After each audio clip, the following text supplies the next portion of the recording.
একদিন আগেই ফেসবুকে লিখেছিলেন আজ প্রোগ্রামে যাব, সবাইকে দাওয়াত রইল।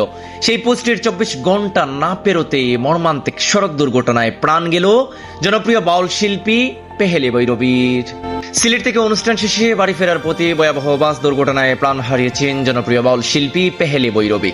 জানা গেছে গতকাল 6 আগস্ট নিজের ফেসবুক পেজে একটি পোস্ট দিয়ে পেহেলি বৈরবী জানিয়েছিলেন তিনি সিলেটের রামপাশা বৈরাগী বাজারের হযরত সাবাল শাহ মাজারে একটি অনুষ্ঠানে গান পরিবেশন করতে যাচ্ছেন।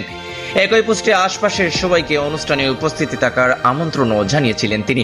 পোস্টে তিনি লিখেছিলেন আজকে প্রোগ্রামে যাব নদার রামপাশা বৈরাগী বাজার হযরত সাবাল শাহ মাজারে, আশপাশে যারা আছেন আজকে দাওয়াত রইল। কিন্তু সেই আমন্ত্রণের একদিন পরই এলো হৃদয় বিদারক খবর।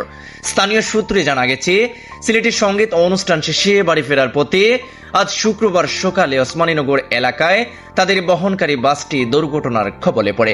এতে ঘটনাস্থলেই পেহেলি বৈরবীর মৃত্যু হয়েছে বলে জানা গেছে।